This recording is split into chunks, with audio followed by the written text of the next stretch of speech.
The last man lives longest. He blinks and says, "We have invented happiness." When I came down from my mountain, I wanted to give humanity a gift, the greatest gift ever offered. I wanted to teach them about the 𝗪𝗛𝗦𝗧, the human being who overcomes, who creates, who dances with existence and forges meaning from chaos. I thought they would listen. I thought they would be grateful. I was wrong. I am Friedrich Nietzsche. This is day 3. And today, I must show you the most contemptible thing I have ever seen. Not evil. Evil at least has grandeur. Evil at least takes risks and stakes everything on its vision, however twisted. Number. What I must show you is something far worse. Comfortable mediocrity, safe insignificance, the warm bath of a life that never truly begins. Today we meet the last man. Let me tell you the story as I wrote it in Thus Spoke Zarathustra. After 10 years of solitude in the mountains, I came down to share what I had learned. I arrived at a town where a crowd had gathered in the marketplace to watch a tightrope walker perform. I seized the moment. I stood before them and spoke. "I teach you the 𝗪𝗛𝗦𝗧," I said. "Man is something that shall be overcome. What have you done to overcome him? All beings so far have created something beyond themselves. And you want to be the ebb of this great flood? You want to go back to the beast rather than overcome man?" They stared at me. They laughed. They did not understand. So I tried another approach. If they could not be inspired by greatness, perhaps they could be warned by its opposite. "Behold," I said, "I show you the last man." And I described him. The earth has become small, and on it hops the last man, who makes everything small. His race is as ineradicable as the flea beetle. The last man lives longest. What is love? What is creation? What is longing? What is a star? Thus asks the last man, and he blinks. The earth has become small, and on it hops the last man, who makes everything small. "We have invented happiness," say the last men, and they blink. They have left the regions where it was hard to live, for one needs warmth. One still loves one's neighbor and rubs against him, for one needs warmth. Becoming sick and harboring suspicion are sinful to them. One walks carefully. A fool who still stumbles over stones or human beings. A little poison now and then, that makes for agreeable dreams, and much poison at the end for an agreeable death. One still works, for work is entertainment, but one is careful lest the entertainment be too much of a strain. One no longer becomes poor or rich. Both are too burdensome. Who still wants to rule? Who still wants to obey? Both are too burdensome. No shepherd and one herd. Everyone wants the same thing. Everyone is the same. Whoever feels differently goes voluntarily into the madhouse. Formerly all the world was mad, say the most refined, and they blink. One is clever and knows everything that has happened, so there is no end of mockery. One still quarrels, but one is soon reconciled, else it might spoil the digestion. One has one's little pleasure for the day, and one's little pleasure for the night, but one honors health. "We have invented happiness," say the last men, and they blink. Do you hear it? Do you feel the horror of what I am describing? This is not a monster. This is not a villain. This is something far more insidious. This is the human being who has given up on greatness in exchange for comfort, who has traded meaning for entertainment, who has abandoned the dangerous journey of becoming in favor of the warm, safe stagnation of mere existing. The last man blinks. Do you understand this image? He does not see clearly. He does not look directly at anything. He squints, half asleep, neither fully awake nor fully unconscious. He lives in a perpetual twilight of semi-awareness, never disturbed by a thought too deep or a feeling too strong. And here's what horrified me most. When I described the last man to the crowd, I expected them to recoil. I expected them to be disgusted. I expected them to say, "No, we do not want to become that. Teach us the way of the Übermensch instead." Do you know what they actually said? They cheered. They cried out, "Give us this last man, O Zarathustra. Make us into these last men." And then they laughed at me and mocked me. In that moment, I understood something that has haunted me ever since. The last man is not a warning that humanity fears. The last man is what humanity wants.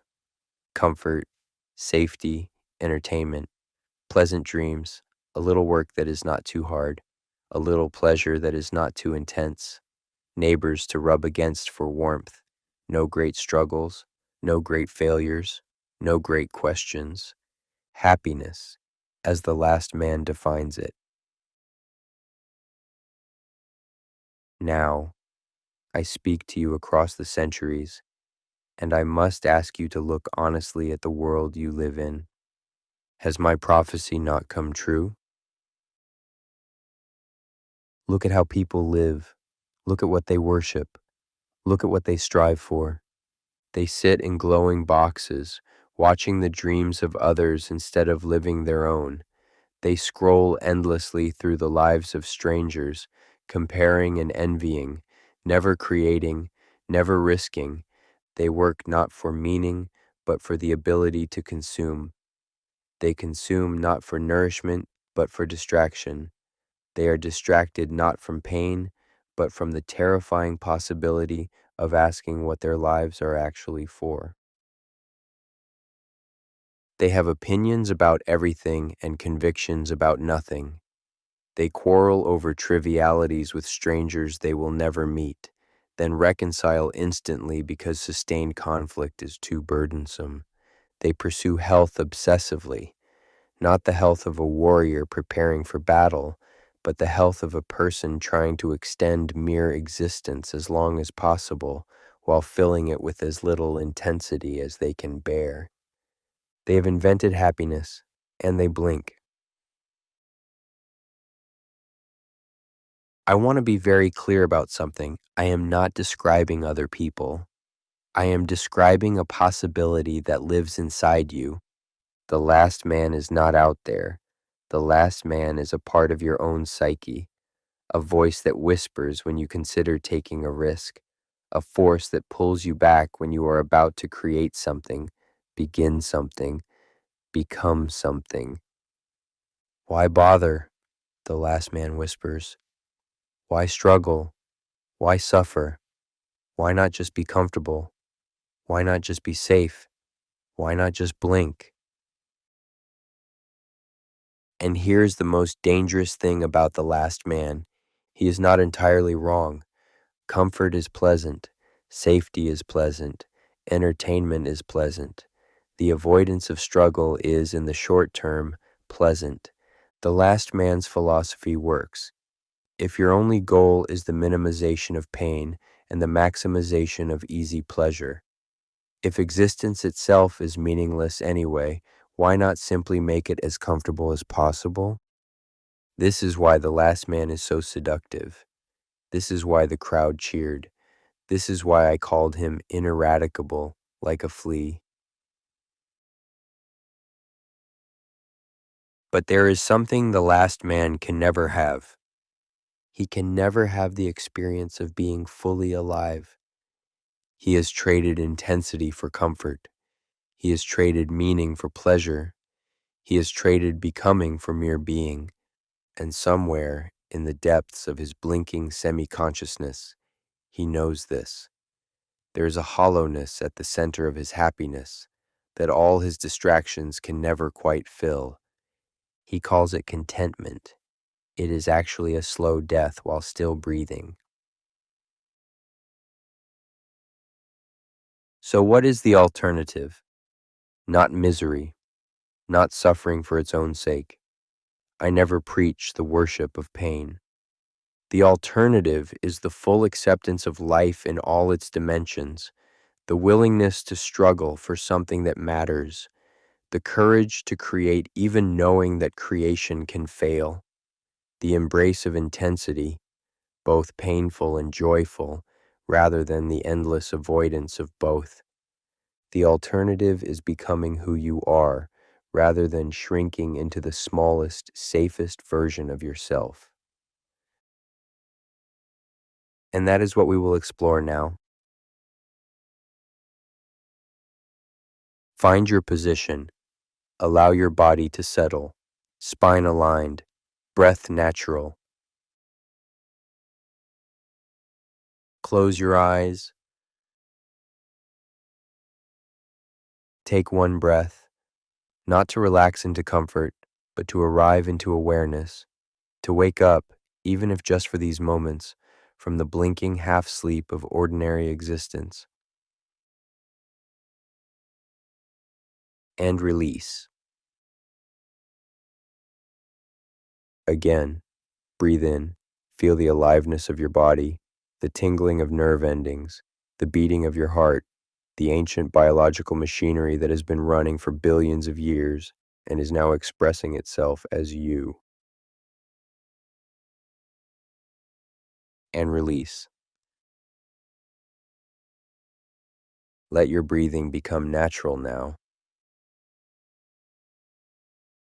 I want you to imagine something.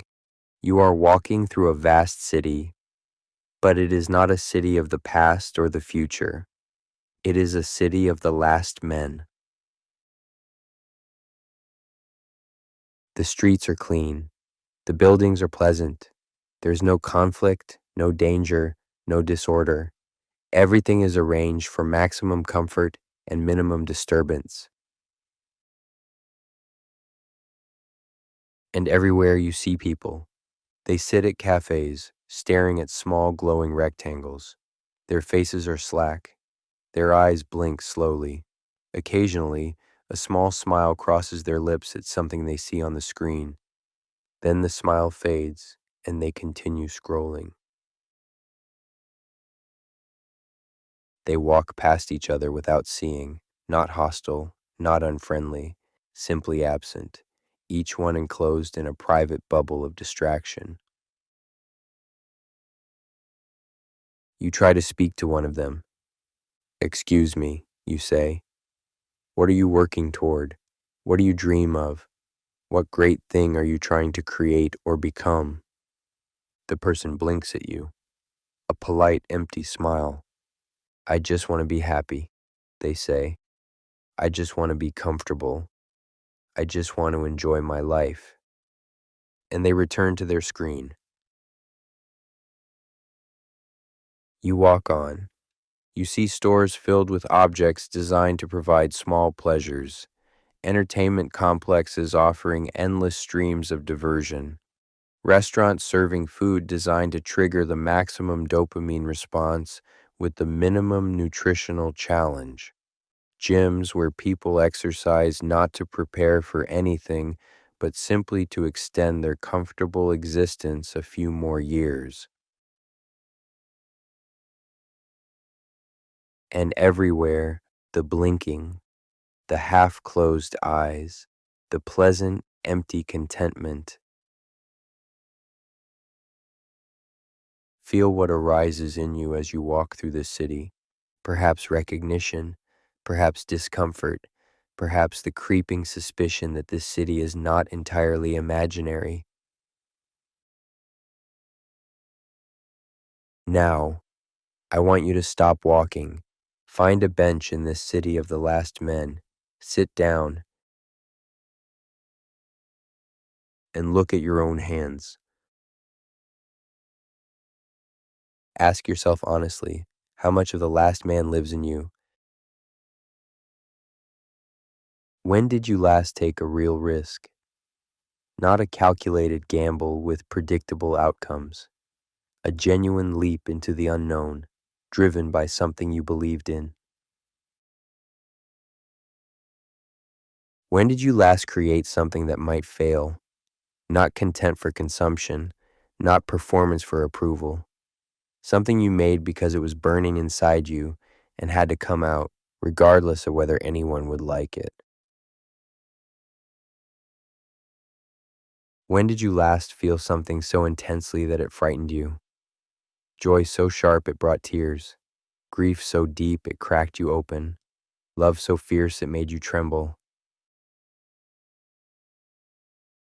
Or have you learned to blink, to keep everything at a comfortable distance, to smooth the edges of experience until nothing is too much to bear, and nothing is enough to make you feel fully alive? I am not asking you to judge yourself. I am asking you to see clearly. The last man is not your enemy. He is your temptation.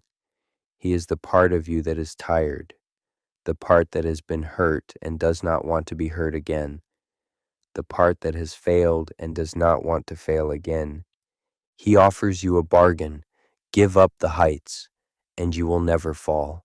Give up intensity, and you will never be overwhelmed. Give up becoming, and you will never have to face what you are not yet.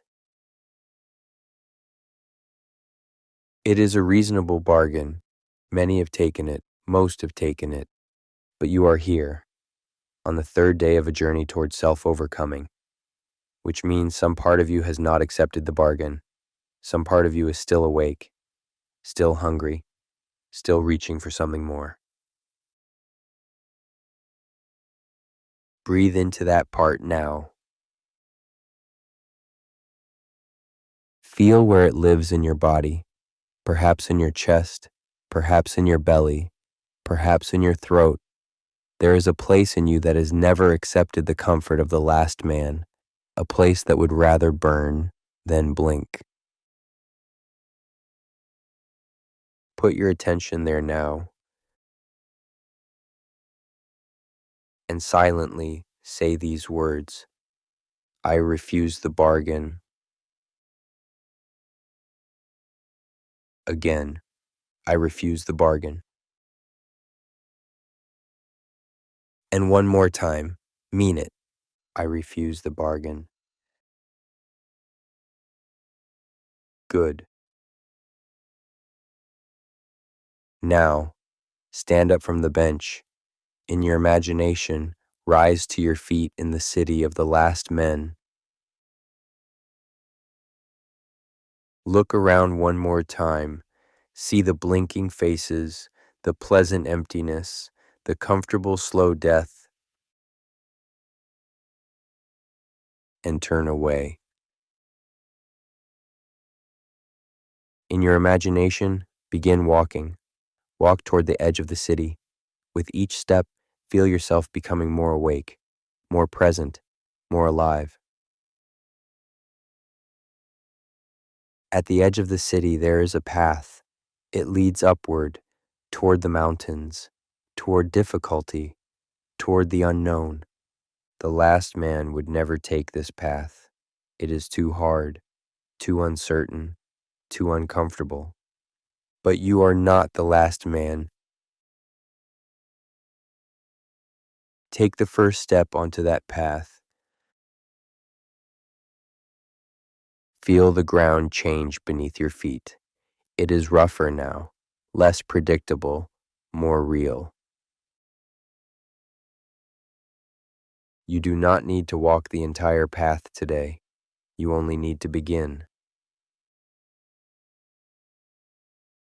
Now, let the image fade.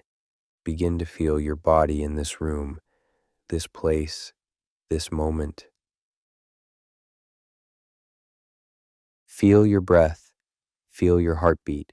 Feel the extraordinary fact that you are alive, that consciousness is happening, that you have been given the incomprehensible gift of existence. And when you are ready, let your eyes open. Welcome to the third day.